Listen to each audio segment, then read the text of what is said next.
Eu estava lendo um livro sobre célula, e esse livro me chamou muito a atenção, e o autor dizia lá que muitos dos crentes, muitos dos cristãos dentro da igreja vão passar a vida inteira sem pregar o evangelho a alguém que está precisando. Eles vão estar com pessoas na sociedade, doentes, feridas, com traumas.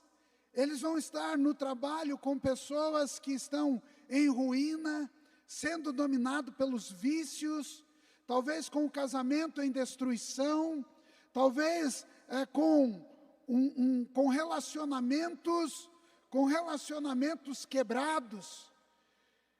Mas os cristãos, os crentes, os salvos em Jesus, não vão abordar essas pessoas, não vão chegar até essas pessoas, por quê? Porque a maioria dos crentes, a maioria dos cristãos vão passar a vida inteira sem ministrar o evangelho a alguém. Esse dado chocou meu coração, esse dado trouxe para a minha vida algo como um terror, saber que muitos vão passar a vida sem ministrar o evangelho a alguém.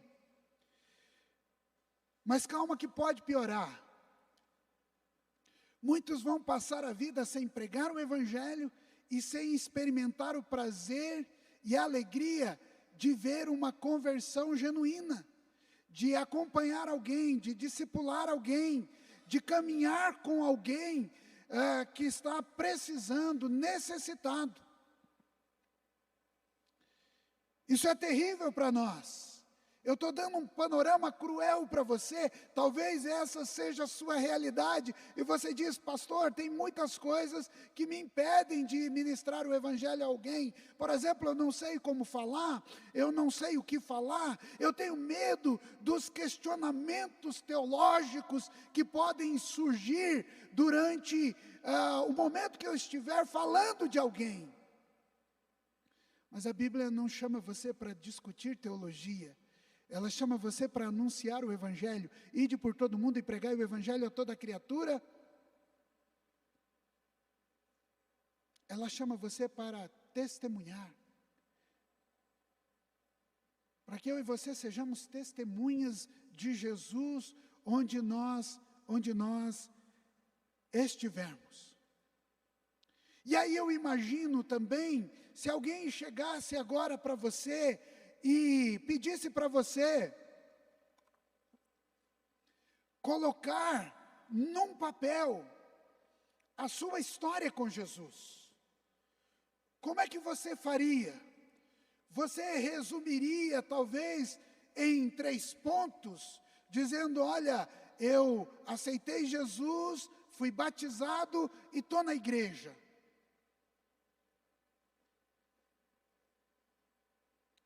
Como é que você colocaria em ordem cronológica os milagres que Deus tem realizado na sua vida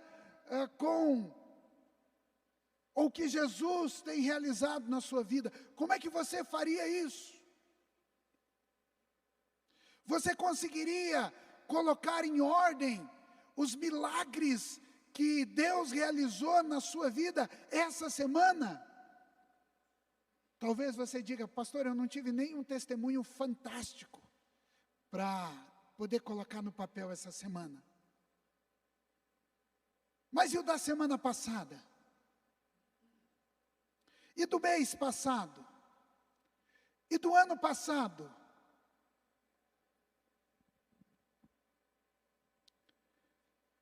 Nós vamos começar hoje a estudar de forma expositiva o livro de Atos. E hoje, de forma expositiva, eu quero falar com você sobre a vida do autor do livro de Atos. E para começar, nós vamos voltar em Lucas, capítulo 1. Abra sua Bíblia em Lucas, capítulo 1, do verso 1 ao verso 4. Presta atenção na leitura, porque depois nós vamos para Atos, capítulo 1, até o verso 4.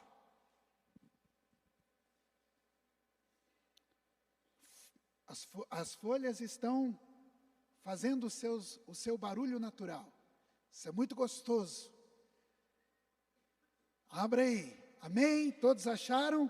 Mateus, Marcos, Lucas, o terceiro livro dos evangelhos. Visto que muitos já compreenderam ou empreenderam uma narrativa coordenada dos fatos que entre nós se realizaram, conforme nos transmitiram o que desde o princípio foram deles testemunhas oculares e ministros da palavra.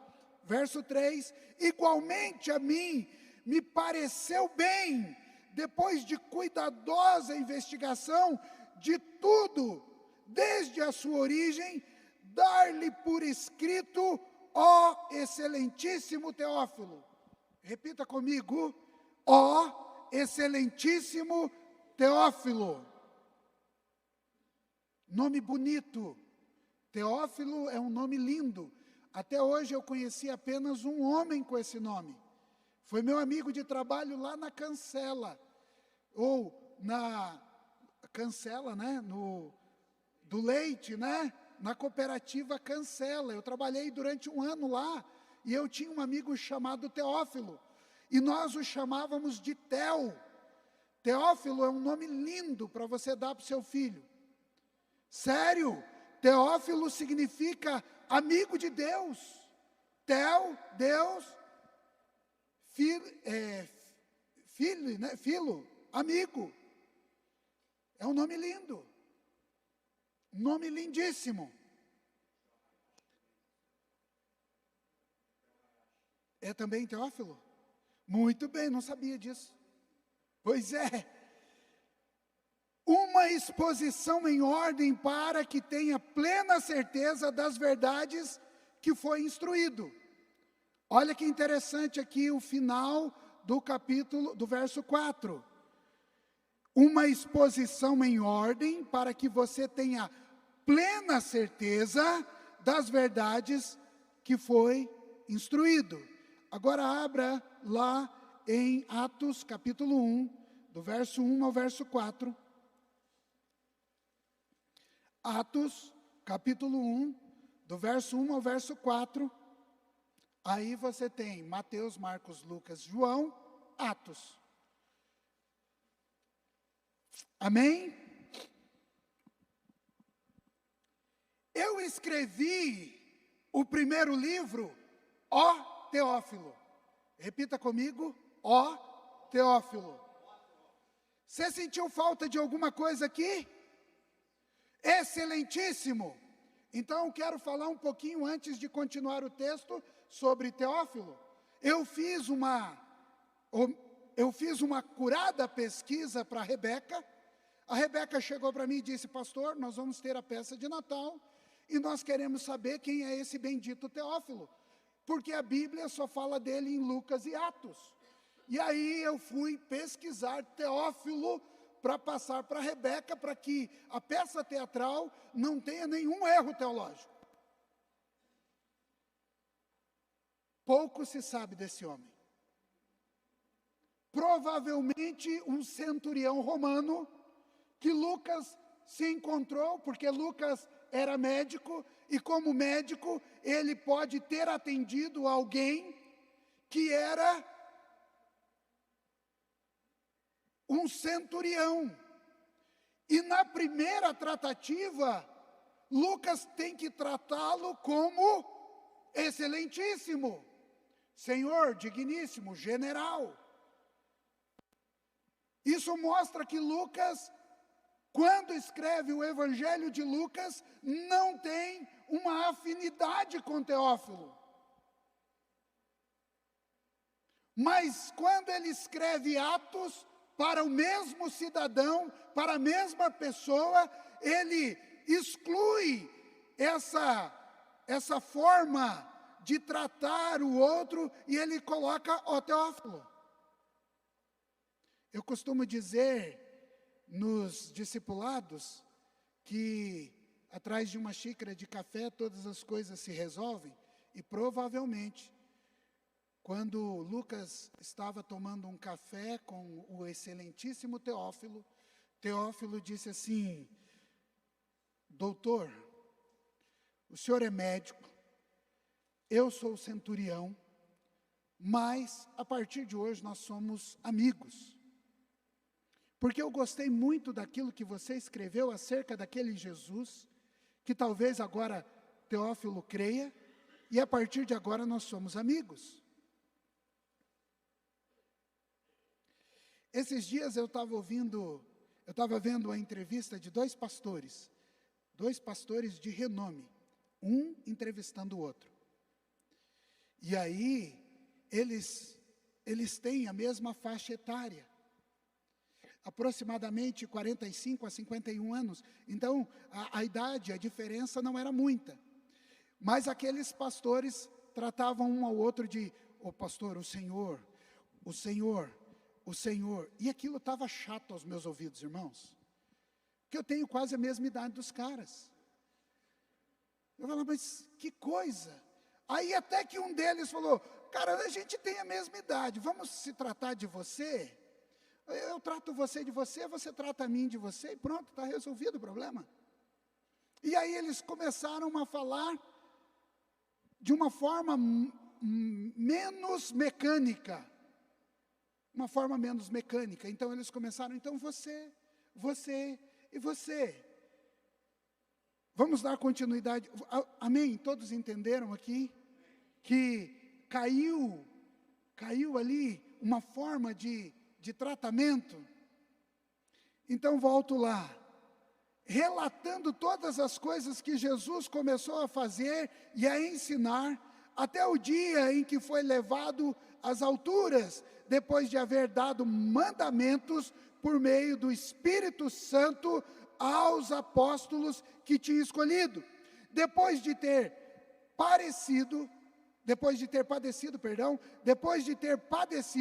Jesus se apresentou vivo a seus apóstolos com muitas provas incontestáveis, aparecendo-lhes durante 40 dias e falando das coisas relacionadas ao reino de Deus, e comendo com eles, deu-lhes esta ordem: não se afastem de Jerusalém, mas esperem a promessa do Pai, a qual vocês ouviram de mim.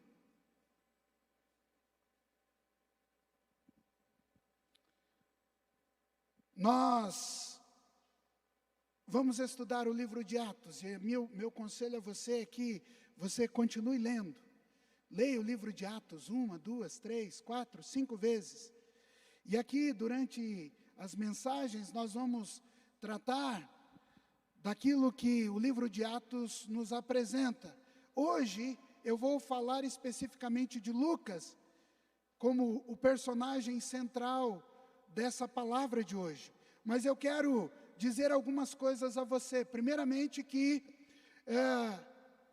sobre o livro de Atos, há uma discordância tremenda sobre esse livro. Por quê?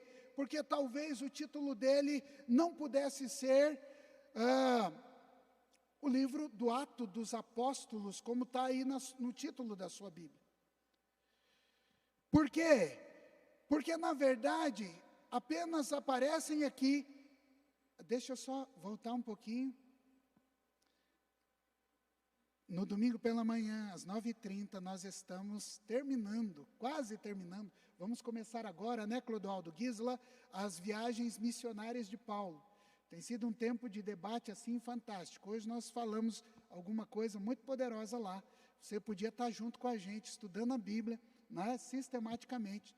Então a gente vai falar das 3 viagens missionárias do Paulo, que depois nós vamos falar aqui também no culto. Mas você pode estudar a Bíblia um pouquinho mais de forma mais profunda com a gente no domingo pela manhã.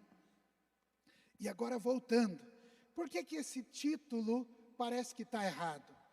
Porque são citados nesse livro, Atos dos Apóstolos, apenas 3 apóstolos. Vamos ver se vocês lembram quem? Pedro, Tiago e João no barquinho no Mar da Galileia. E o apóstolo Paulo. Então é 4, né, pastor? Desculpa aí a vergonha. Mas eu vou explicar para você por quê. Calma aí, Clodoaldo, eu vou explicar. Vai, fala, Clodoaldo. Tem o Felipe também. Mas vamos lá. Aí nós não vamos entrar numa discordância teológica que tem aí, tá? Nós vamos ficar fora dessa discordância teológica. Mas vamos lá. Por quê? Porque basicamente fala de Pedro com 9 discursos e Paulo com 9 discursos. Fala de João de forma indireta e fala de Tiago, que morre depois na mão de Herodes. Não faz nada, mas morre. Fala de Matias, que foi levantado apóstolo, mas que some. Né? A tradição vai dizer que ele morreu... Poxa vida, fugiu agora onde ele morreu, mas eu já lembro. Na Etiópia. Fala que ele morreu na Etiópia, segundo a tradição. Mas, concentradamente, fica em Paulo e Pedro. Então, qual seria o título que a gente poderia dar para Atos? Atos da igreja, porque ele fala muito do surgimento da igreja. Não seria esse o melhor título? Porque ele começa mostrando como a igreja surge em Jerusalém, como ela cresce em Jerusalém, como ela começa a ser perseguida, as primeiras discórdias dentro da primeira igreja batista da Nova Jerusalém, lá de Jerusalém, né, a primeira Nova Jerusalém que aparece. Tem umas discórdias lá, umas viúvas começam a reclamar que não estão recebendo a porção, aí começa a levantar os diáconos. Poderia ser os atos da igreja, as primeiras igrejas surgindo, Paulo nas suas viagens missionárias, plantando igreja. O melhor título que talvez eu pudesse dar, e você também pudesse dar a esse livro, fosse Atos do Espírito Santo.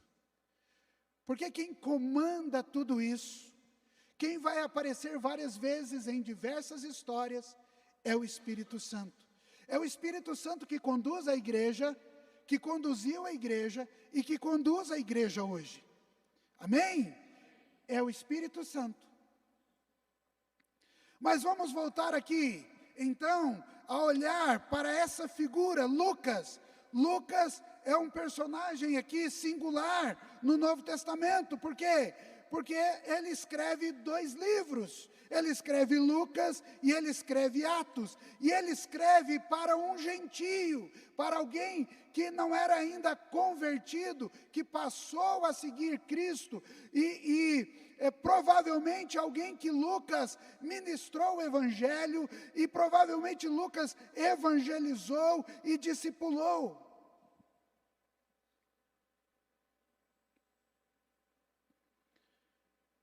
Lucas faz um trabalho fantástico de colocar a história de Jesus em ordem e depois de colocar a história também pós-ascensão de Cristo em ordem, para que aquele homem chamado Teófilo tivesse conhecimento daquilo que o Espírito Santo estava fazendo na terra.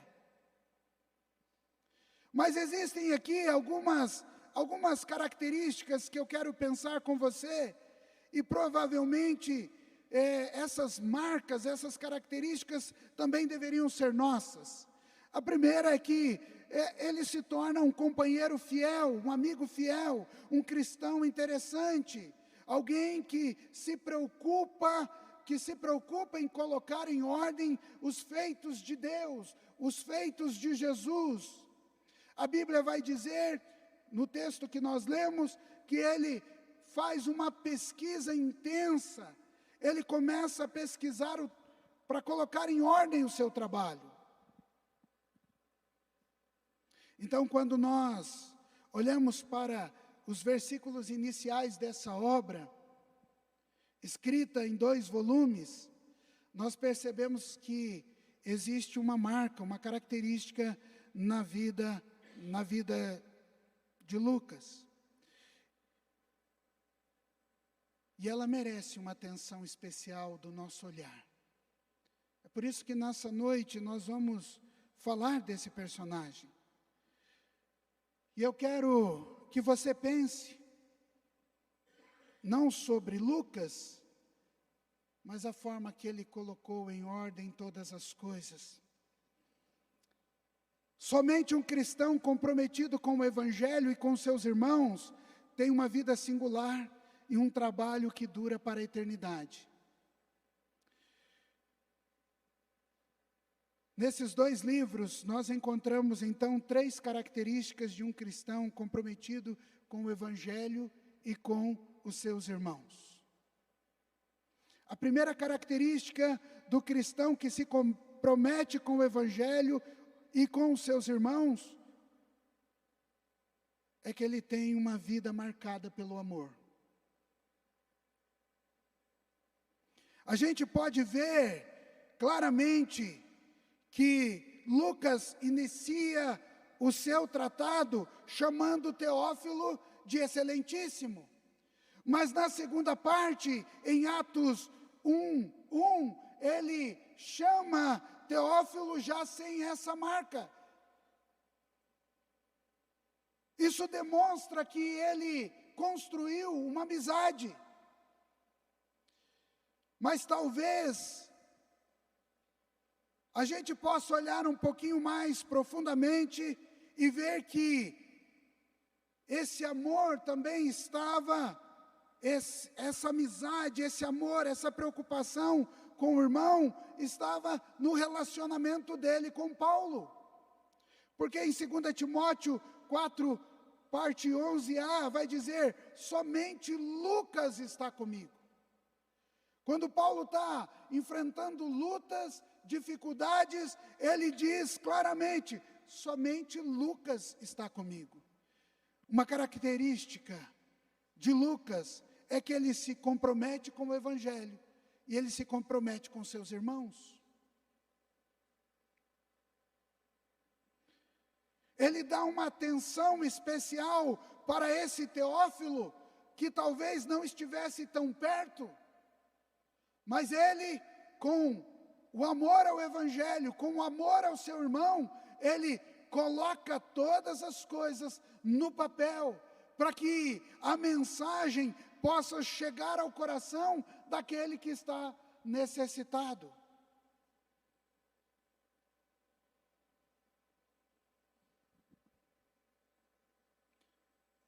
E dentro dos seus escritos, a gente vai encontrar Lucas contando histórias poderosas.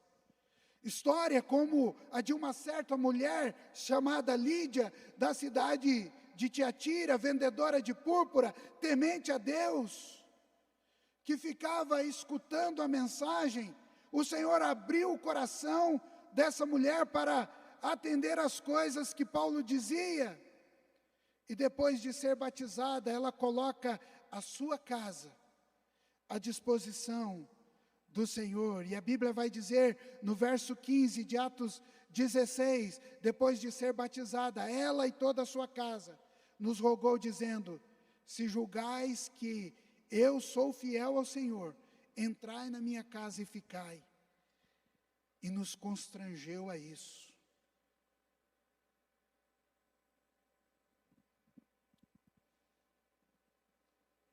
Somente um cristão que ama o Evangelho e ama os seus irmãos, também coloca à disposição para servir no reino as suas habilidades profissionais. Não são poucos os textos que relatam que Lucas, como médico, está atuando em Atos. Sabe, irmãos, muitas vezes nós olhamos para a nossa condição e a gente diz, olha, a minha profissão não é propícia para pregar o Evangelho. Talvez você diga, não, eu sou só uma zeladora de casa, ou eu sou um vigia, ou eu sou um aposentado, e aí você diz, não, eu não tenho capacidade para ministrar o Evangelho.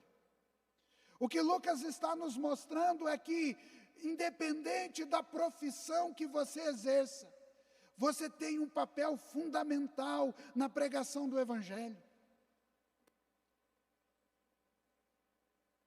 E aliás, Deus usa a sua profissão para o reino. E aqui eu quero chamar a atenção de vocês para o exemplo da minha filha Ananda. Ela está na Angola. Qual é a profissão dela? Qual é a profissão dela, Sara? Ela é professora. Ela é professora. O que ela está fazendo na Angola? Onde ela vai trabalhar? As famílias que ela vai ministrar? Como professora. Eu quero chamar a sua atenção para a sua profissão. Qual é a sua profissão? Você tem exercido a sua profissão para a glória de Deus?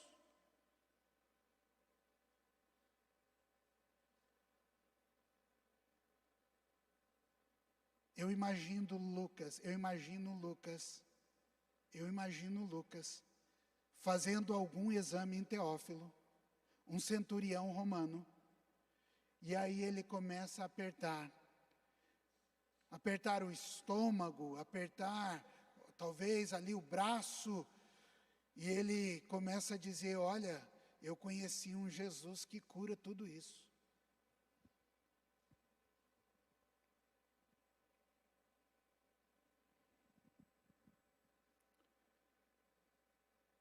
Eu e você podemos usar as nossas habilidades para ministrar o Evangelho. Eu quero trazer um exemplo ainda mais perto para você. A Cleia fez a tão sonhada faculdade de Educação Física.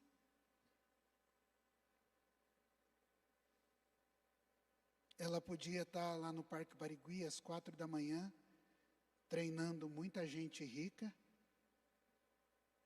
Personal train. Ó, que coisa bonita. Você sentiu meu movimento aqui? Personal train. Então, dei uma murchada na barriga para não falar: quem está precisando é você, pastor. Usando aquilo que adquiriu de conhecimento para pregar o Evangelho.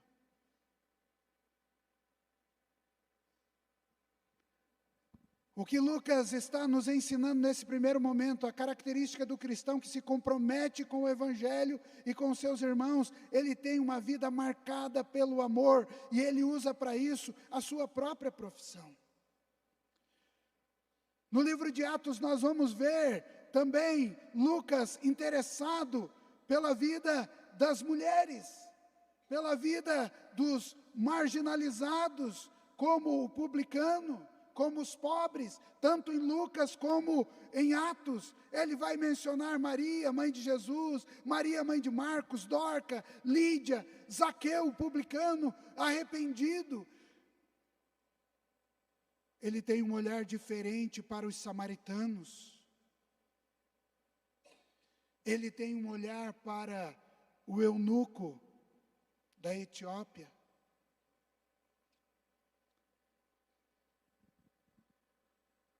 Ele tem um olhar para Cornélio. Tudo isso você vai descobrindo na leitura do livro de Atos. Ele estava envolvido no ministério. Ele viaja como parte da equipe missionária de Paulo. E os teólogos vão dizer que provavelmente ele tenha ficado na igreja de Filipe, pastoreando aquela igreja.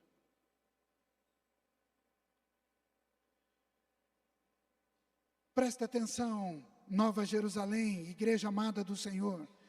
O cristão não deve viver a sua vida separando o cristianismo daquilo que você é semanalmente na sua profissão.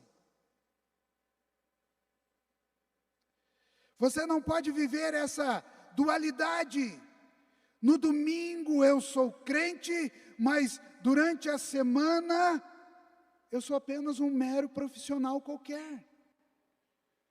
Lucas não faz essa separação. No sábado eu estou na sinagoga, durante a semana eu estou exercendo a minha medicina, ganhando a minha vida e simplesmente esqueço de quem eu sou e daquele que me guia.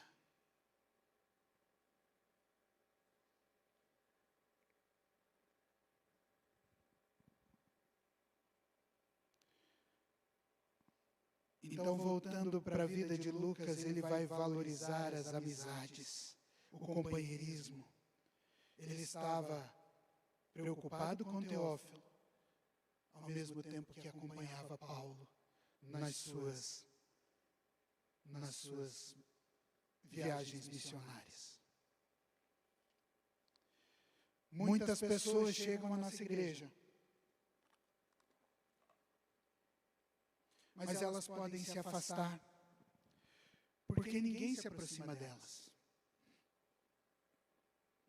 Muitas pessoas podem se chegar à igreja, e elas podem se afastar, porque a gente não se preocupa com elas. Nós devemos assumir a responsabilidade de acolher, de discipular, de caminhar ao lado daqueles que estão chegando, daqueles que já estão caminhando há muito tempo na vida cristã. Não importa se você ama o Evangelho, você precisa amar os seus irmãos. A segunda característica do cristão que se compromete com o Evangelho e com seus irmãos é que ele desenvolve um trabalho confiável. Tanto em Lucas como em Atos, olha o que a Bíblia vai dizer para nós. O seu trabalho teve como base os fatos que foram realizados por meio de Jesus. O seu trabalho teve como base os testemunhos daquilo que as pessoas viram e viveram com Cristo. O seu trabalho foi investigar aquilo que Cristo havia feito. O seu trabalho foi colocar em ordem, foi escrever aquilo que Cristo havia feito.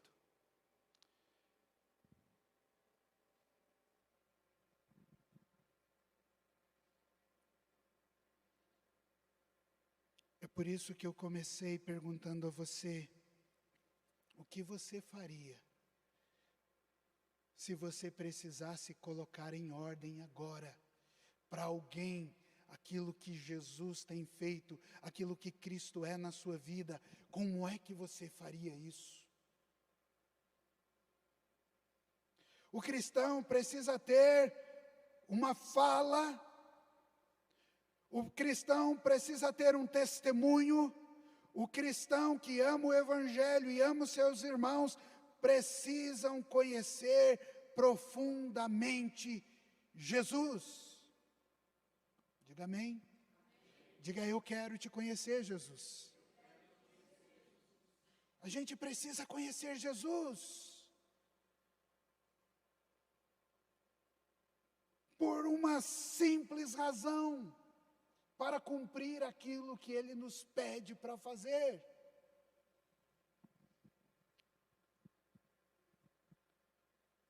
Lucas coloca em ordem a história de Jesus.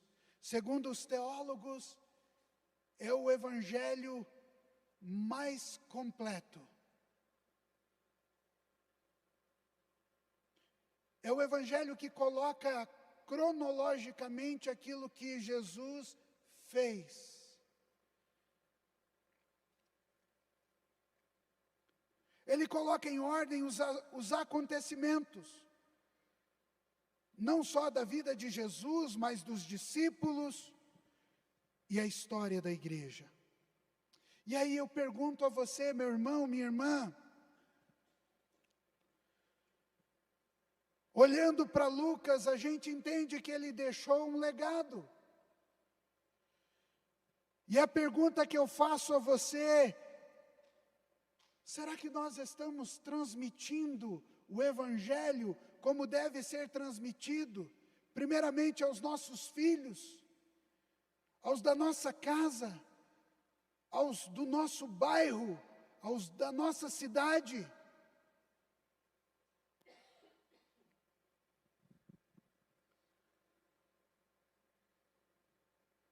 Eu e você precisamos estar preparados para anunciar da graça e do Evangelho do Senhor. A terceira característica do cristão que se compromete com o Evangelho, olhando para a vida de Lucas, é que ele vai preservar o conteúdo mais singular para transmitir. Olha o que diz Atos 1:1 para nós. Na parte B do versículo. Relatando todas as coisas que Jesus começou a fazer e a ensinar.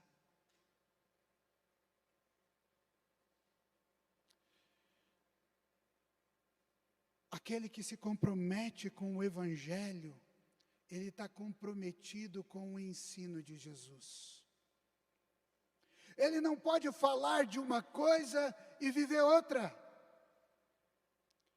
Ele não pode pregar uma coisa e viver outra, ou viver uma coisa e pregar outra.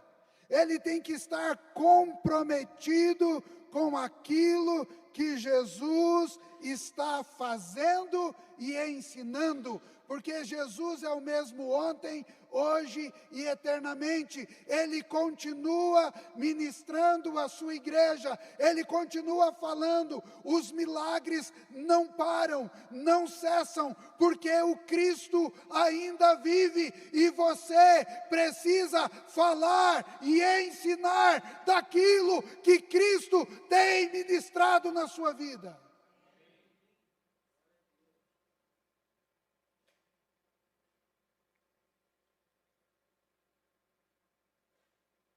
Podemos olhar mais um pouquinho. Ele vai dizer então, no verso 2, até o dia que foi elevado às alturas, depois de haver dado mandamentos por meio do Espírito Santo aos apóstolos.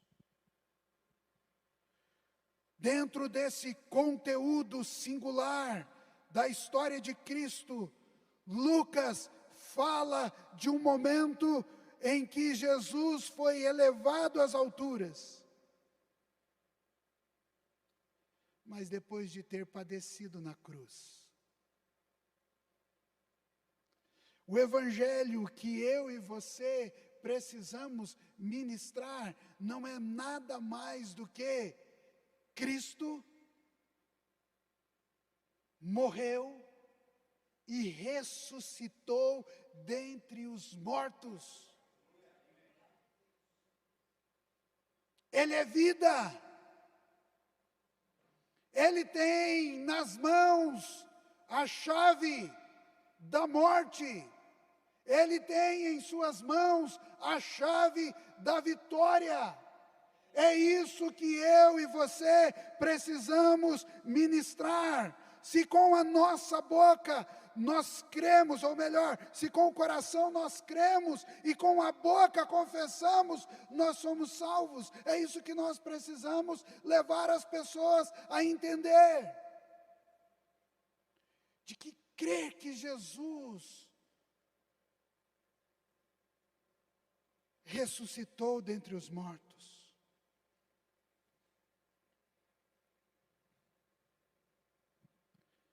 Dentro dessa história singular, Lucas mostra que Jesus, após a ressurreição, se apresenta vivo durante 40 dias.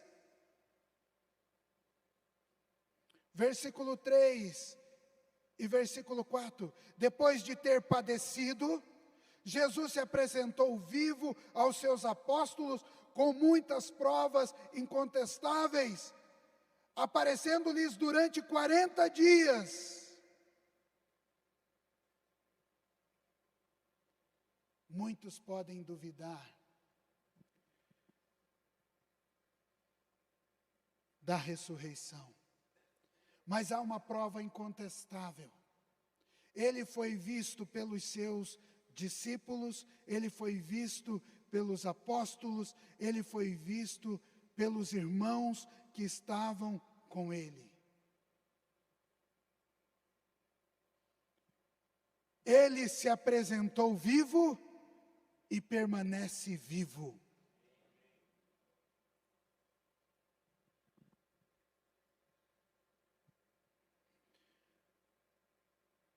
O que Lucas preserva como conteúdo singular dessa história também diz respeito àquilo que nós vamos estudar progressivamente, que todas as coisas, desde o ministério de Jesus até o último capítulo de Atos, há um mover do Espírito Santo.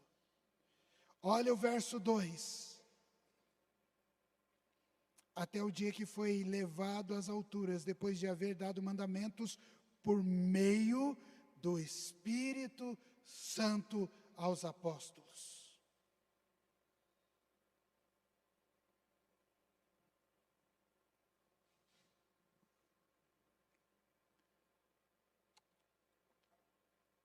Você que está no grupo da igreja, no WhatsApp da igreja, você vai lembrar daquilo que eu gravei na quinta-feira de madrugada. De quinta para sexta ou na sexta-feira de madrugada. Alguém confere aí para mim, por favor. Mas o Senhor me acordou às 3 horas da manhã. E eu tenho um acordo com Deus que é o seguinte: se for da carne, em 5 minutos eu estou dormindo. Irmãos, pensa num cara fácil para dormir, sou eu. Você não canta nana neném que eu durmo aqui mesmo. Moleza, 11 horas eu já estou abrindo a boca. Se eu sentar na frente da televisão para ver alguma coisa, eu durmo. Mas o Senhor me acorda às 3 da manhã, então eu faço um acordo com o Senhor. Se eu não conseguir dormir, se eu ficar que nem bife na chapa, Senhor, eu vou levantar e vou para a nossa sala de oração.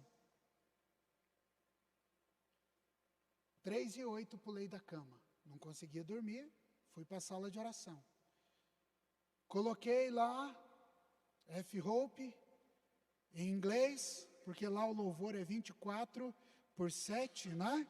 Os irmãos às vezes não aguentam que o nosso período de louvor lá é 24/7. Eu acordo e já coloco no F-Hope, dos Estados Unidos, porque eu quero afinar o meu inglês. Jesus is love. Jesus is love. E aí vai, né? Naquela balada. Repete 10 vezes. Não é? E aí eu vou afinando o meu inglês. E aí peguei a Bíblia, abri no livro de Atos e comecei a meditar. E quando eu cheguei aqui no verso 4 e 5, que nós não vamos entrar hoje, o Senhor ministrou forte no meu coração. E a revelação que o Senhor me trouxe é que muitas vezes nós queremos andar vazios, como a caixa d'água, que eu citei lá no vídeo. Às 3 e pouco da manhã começa a fazer o barulho. Eu não sabia que o Wilson tinha determinado o corte de água aqui, da Sanepar no nosso bairro. Não é, Wilson? Não fui avisado, não recebi nenhum SMS, não vi notícia. Só sabia que não ia ter água porque o Ney lá na célula, então é de quinta para sexta, o Ney lá na célula falou, vou chegar em casa cheirando a bacon, não, brincadeira, defumado, e a Josiane que lute, eu vou ter que dormir sem tomar banho. Porque não tinha água no Fernão Dias, mas o São Brás também não tinha. E o Senhor ministrou o meu coração dizendo o seguinte, Igreja não pode andar vazia sem o Espírito Santo. Você não pode andar vazio sem o Espírito Santo. Você precisa buscar o Espírito Santo, porque vazio você não vai ser aquilo que Deus quer que você seja. Sabe, irmãos, é por isso que Lucas, ele vai relatar os atos do Espírito Santo, porque a igreja funciona com o Espírito Santo, o crente funciona com o Espírito Santo, você funciona com o Espírito Santo. Sabe, o maior sinal da falta do Espírito Santo na sua vida começa com o cansaço, com a reclamação. A primeira coisa que você quer fazer é deixar os ministérios. A primeira coisa que você quer fazer é deixar a célula. Por quê? Porque está vazio, e crente vazio não para em pé. Vazio do quê? Do Espírito Santo. Eu e você precisamos buscar intensamente o Espírito Santo. O crente só permanece vivo e avivado, pregando, ministrando, vivendo de forma saudável o Evangelho, se ele estiver cheio do Espírito Santo. É por isso que Lucas, ele vai falar sobre os atos do Espírito Santo para a sua igreja e para o povo de Deus. Eu e você precisamos nos encher, buscar todos os dias. Eu e você precisamos nos dobrar diante da presença e dizer: Espírito Santo, enche a minha vida, enche a minha vida, enche a minha vida. Esse conteúdo singular de Lucas mostra a glorificação de Jesus. Presta atenção, igreja, em nome de Jesus, presta atenção, entenda esse mistério. Entenda esse mistério. Você só pode glorificar Jesus por meio do Espírito Santo. Você só pode glorificar Jesus por meio do Espírito Santo, irmão. Sem o Espírito Santo, você não vê o Jesus glorificado nas alturas. Você não consegue ver Jesus sentado à destra do Pai. É por isso que Lucas preserva o conteúdo do Evangelho de uma forma tão singular. É por isso que ele coloca a história em ordem. Eu e você precisamos buscar mais da presença do Espírito Santo. O centro da mensagem cristã é Jesus. A igreja só pode realizar os seus projetos, as suas atividades. Você, meu irmão, só pode fazer o que você precisa fazer em prol do Evangelho, se você estiver cheio do Espírito Santo. Eu preciso perguntar a você: Jesus ainda é o centro da sua vida? Jesus ainda é o centro da sua vida? E mais uma pergunta: você está cheio do Espírito Santo? Você está cheio do Espírito Santo? Você tem buscado a presença do Espírito Santo? Camille,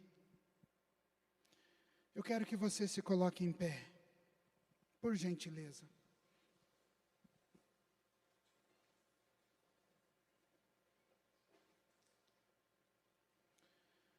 O que Lucas, ou melhor, deixa eu melhorar a minha frase aqui. O que o Espírito Santo quer falar com você através de Lucas? Do escritor Lucas, não do Evangelho, mas do médico Lucas, do discípulo Lucas, do evangelista Lucas, do missionário Lucas. O que Jesus quer falar com você?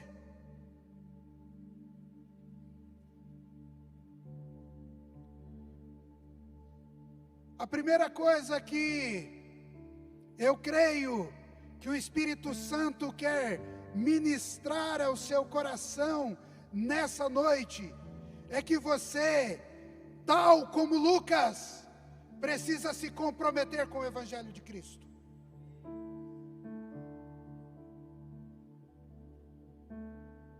Nós vamos viver tempos difíceis, meus irmãos. Tempos que muitos negarão a sua fé. Nós vamos viver tempos difíceis ainda, em que muitos negarão Jesus.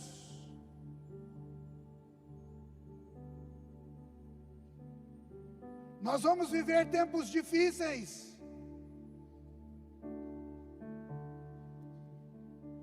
em que eu e você vamos precisar mostrar o nosso comprometimento com esse Evangelho.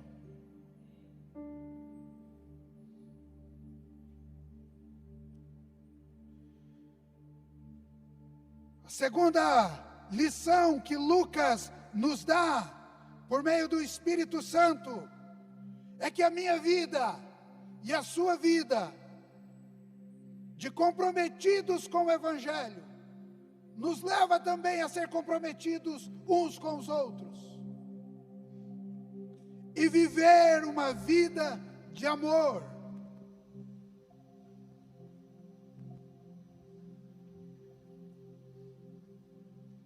Terceiro,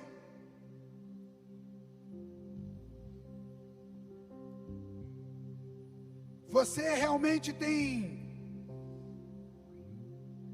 usado tudo que Deus tem te dado no presente século para colocar em ordem aquilo que Ele está fazendo na sua vida, para ser um pregador aguerrido do Evangelho? Você tem preservado o Evangelho de Jesus na sua vida? A grande pergunta que eu quero deixar para você nessa noite, talvez sejam duas. Que tipo de legado você está deixando? Nova Jerusalém, igreja amada do Senhor, que tipo de legado nós estamos deixando para essa sociedade? As pessoas que nos conhecem podem perceber Cristo na nossa vida.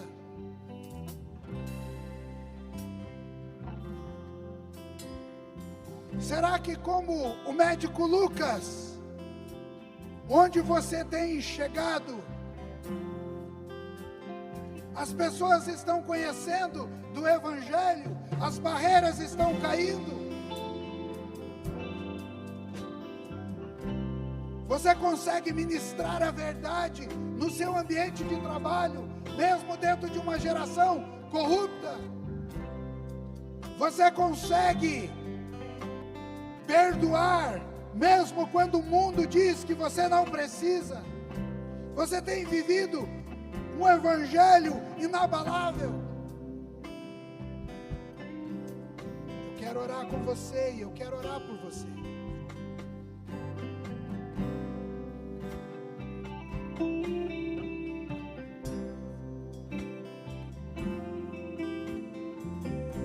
Pense, irmão, pense, igreja.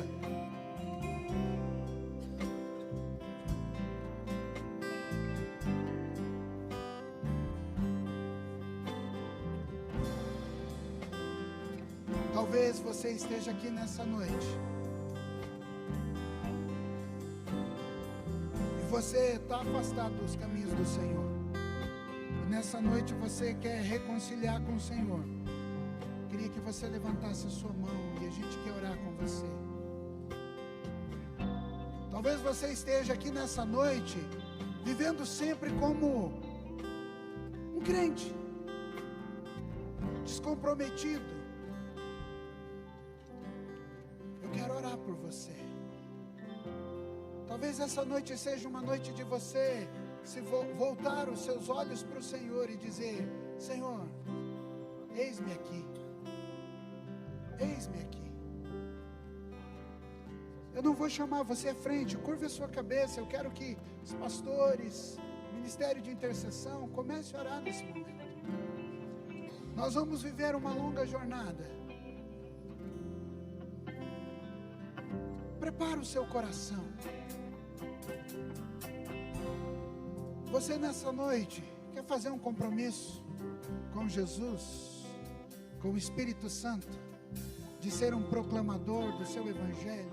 Alguém comprometido com o Evangelho? Você quer viver de maneira diferente?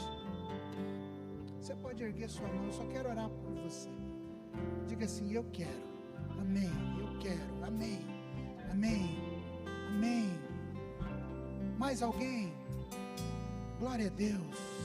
Mais alguém quer se comprometer com Jesus, de viver verdadeiramente para Ele, fazendo diferença? Amém, glória a Deus. Mais uma mão erguida aqui.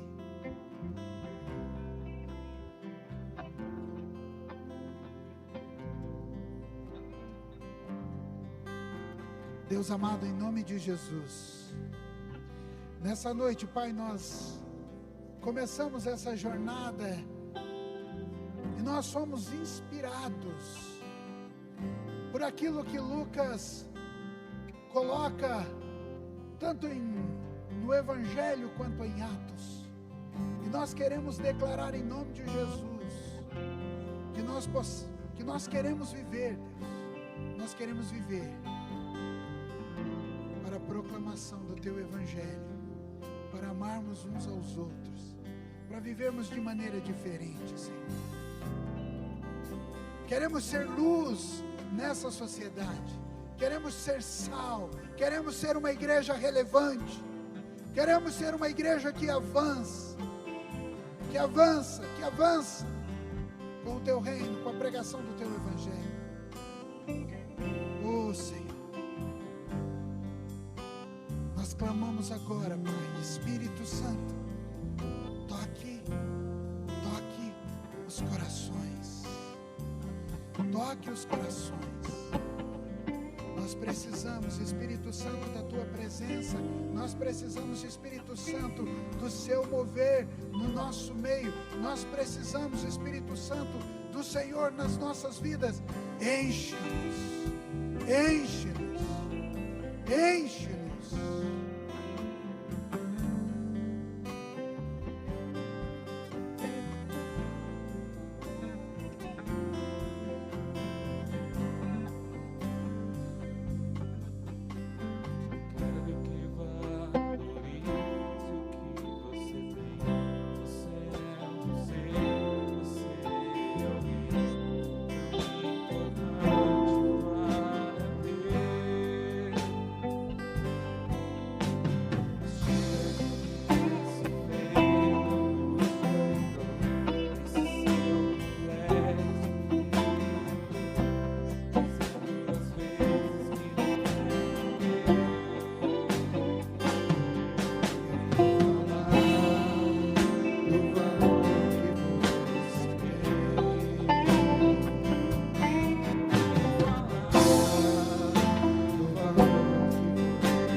você, te dando autoridade e poder. Te dando autoridade e poder. A palavra diz: eu não te dei um espírito de covardia, mas de ousadia. Ouse escrever uma nova história com Jesus da sua vida. Ouse dar testemunhos poderosos daquilo que Deus tem feito na sua vida. Ouse testemunhar, seja na célula, no seu trabalho, seja alguém que abra a boca para ministrar o Evangelho.